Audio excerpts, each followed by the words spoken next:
گاستروشزیس، گاسترو به معنی دستگاه گوارش و شزیس به معنی جداییه. بنابراین گاستروشزیس یعنی دیواره قدامی شکم بسته نشده و باز مونده یا رشد اون از تکامل جنین جدا مونده که نتیجه این اتفاق بیرون زدگی ارگان‌های داخل شکم نوزاد که معمولا شامل روده ها میشه در محیط بیرون بدنه.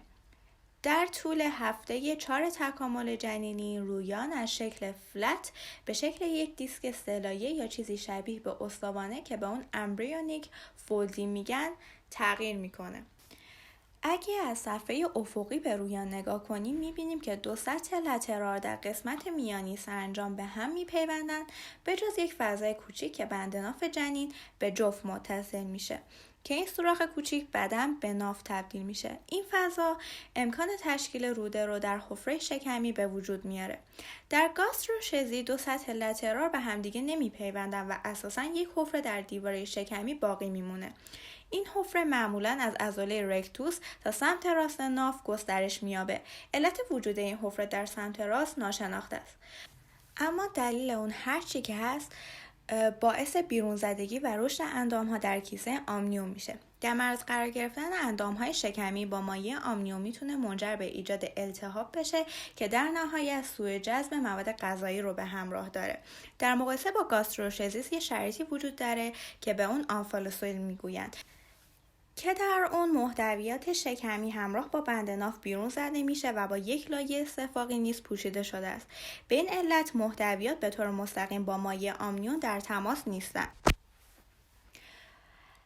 اگرچه دلیل مشخصی برای گاستروشزیس وجود نداره، اما گفته میشه که ممکنه به دلیل کاهش خونرسانی به دیوار شکمی در طول تکامل جنین ایجاد بشه و هر دو عامل ژنتیک و محیط میتونن روی ناهنجاری تاثیرگذار باشن.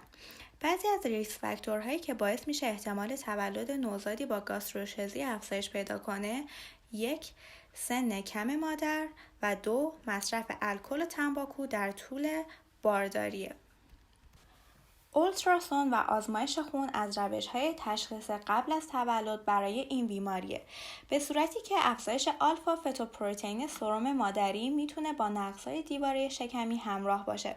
جراحی بعد از تولد از راه‌های درمانی گاستروشزیس که در آن اندام‌های بیرون زده را در جای اصلی خود قرار میدن و نقص رو ترمیم میکنه. اگه این نقص اندام‌های متعددی رو درگیر کرده باشه، بهتر جراحی در چند مرحله و به کندی انجام بشه.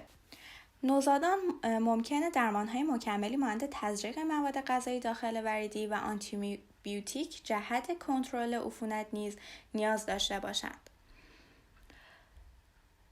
جمع‌بندی: گفتیم که گاستروشزیس یک شرایطیه که در اون دیواره شکمی به طور کامل بسته نمیشه و یک حفره در سمت راست بند ناف باقی میمونه که باعث بیرون زدگی محتویات شکمی به بیرون میشه و در مقایسه با آنفالوسه محتویات بالای استفاقی پوشیده نشده. ممنون از توجهتون.